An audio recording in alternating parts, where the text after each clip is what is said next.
नमस्कार, मैं पंकज कुमार।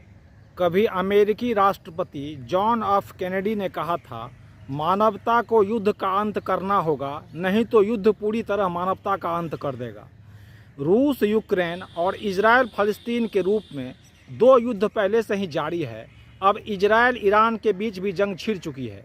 इसमें कौन जीतेगा यह तो किसी को नहीं पता, मगर मानवता परास्त होती जा रही है। अब आप देखिए कि 18,000 बच्चे गाज़ा में अभी तक जान गंवा चुके हैं। उसी तरह से 69 लाख यूक्रेनियों ने अभी तक देश छोड़ दिया है। इजराइल ने पिछले शुक्रवार को यह कहते हुए ईरान पर हमला शुरू कर दिया कि इसका पुराना दुश्मन परमाणु हथियार विकसित करने के कगार पर है। उधर ईरान ने इजराइल पर मिसाइल और ड्रोन हमलों के साथ जवाबी कार्रवाई की। दोनों ही पक्षों की कार्रवाई में ईरान की राजधानी तेहरान से लेकर इजराइल के तेल अवीव सहित कई शहरों में जनजीवन अस्त व्यस्त हो चुका है। अमेरिकी मानवाधिकार संस्था human rights activist news agency के अनुसार इजरायली हवाई हमलों में ईरान में कम से कम 639 लोग मारे गए। इनमें बड़ी संख्या में आम नागरिक भी शामिल है। वहीं ईरानी मिसाइल हमलों से कम 2 दर्जन इजरायली नागरिकों के हताहत होने की खबर है। यह इजराइल ईरान के युद्ध की शुरुआत है, लेकिन उधर रूस यूक्रेन के बीच युद्ध को 39 महीने और फ़लस्तीन हमास और इजराइल युद्ध के बीच संघर्ष को 20 माह से अधिक हो चुका है। इन दोनों ही संघर्षों का कोई नतीजा नहीं निकला है, लेकिन मानवीय त्रासदी के सारे रिकॉर्ड तोड़ दिए हैं। इन दोनों संघर्षों के आईने में यह जानना मुनासिब होगा कि मानवता को युद्ध की कितनी बड़ी कीमत चुकानी पड़ती है। रूस में अपनी ही सरकार के डर से 10 लाख नागरिक अभी तक देश छोड़ के भाग चुके हैं। यहाँ यूक्रेन और गजा के लोग विरोधी देशों के हमलों से हलकान हैं। वहीं रूस में एक अलग ही स्थिति है। वहाँ के नागरिकों की जिंदगी को हराम करने की कोई कौर कसर नहीं छोड़ी गई है। रसिया फाइल्स की रिपोर्ट के अनुसार रूस में नागरिक बमबारी की वजह से कम और अपनी ही सरकार के डर से ज़्यादा भाग रहे हैं। यह रिपोर्ट कहती है कि जब पिछले साल रूस में आर्मी मोबिलाइजेशन यानी सेना में जबरन भर्ती की घोषणा की गई तो करीब 10 लाख नागरिक देश छोड़कर चले गए। गजा में प्रत्येक 50वें नागरिक में से एक की मौत हो चुकी है और 80% लोग बेघर हो चुके हैं। 7 अक्टूबर 2023 को हमास के 1500 आतंकियों ने इजराइल पर धावा बोल दिया, जिसमें 1200 इजरायली नागरिक मारे गए। इजराइल ने कुछ घंटों के बाद गजा पर हवाई हमले शुरू कर दिए। इन हमलों और इजराइल की नाकेबंदी ने गजा के नागरिकों को संकट में डाल दिया है। 46,710 नागरिकों की अभी तक मौत हो चुकी है। UNRW के अनुसार 15 जनवरी 2025 तक यानी इजराइल हमले के 15 महीने में ही अकेले गजा में 46,710 आम नागरिकों की मौत हो चुकी है। यानी यहाँ प्रत्येक 50 नागरिक में से एक नागरिक युद्ध त्रासदी में जान गंवा चुके हैं और 80% लोग बेघर हो चुके हैं। 19 लाख से अधिक लोग बेघर हो चुके हैं। यह कुछ आबादी का करीब 80% है। इनमें से कुछ UN की एजेंसियों द्वारा लगाए गए टेंटों में रहते हैं, लेकिन नॉर्वेजियन काउंसिल के अनुसार केवल 23% को ही टेंट की सुविधा मिली है। और दर्द की भयावहता का मंजर ये है कि बगैर एनेस्थेसिया के ही बच्चों को ऑपरेशन किया जा रहा है गजा में। इजरायली हमलों में जनवरी 2025 तक गजा में 18,000 से ज़्यादा बच्चे अपनी जान गंवा चुके हैं। United Nations relief and work agency UNRW ने इस त्रासदी का एक और ऐसा पहलू चिन्हित किया है जिसे जानकर रोंगटे खड़े हो जाते हैं।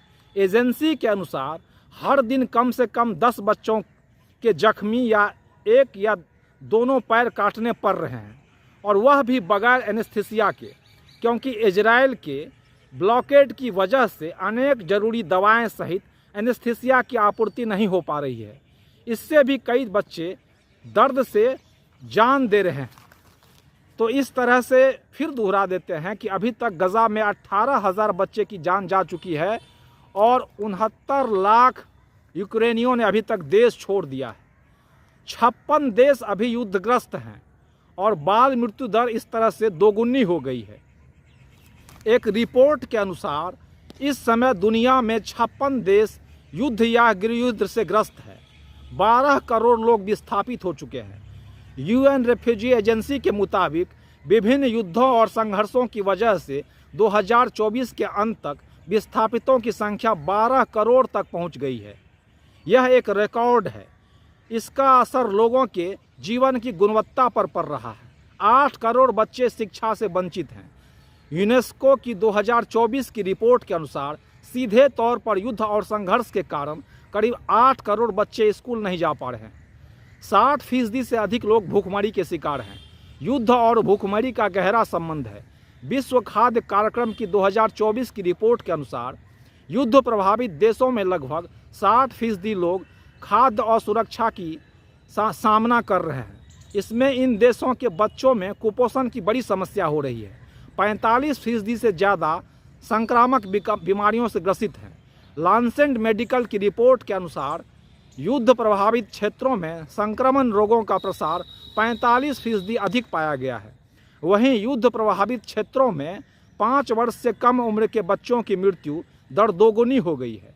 यूक्रेन 3 साल में 13,000 नागरिकों की मौत हो चुकी है।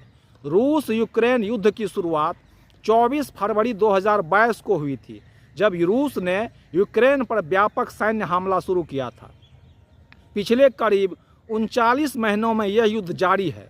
इससे होने वाले मानवीय त्रासदी का कोई अंत नज़र नहीं आ रहा है। 20,000 बच्चे अपहृत हुए हैं।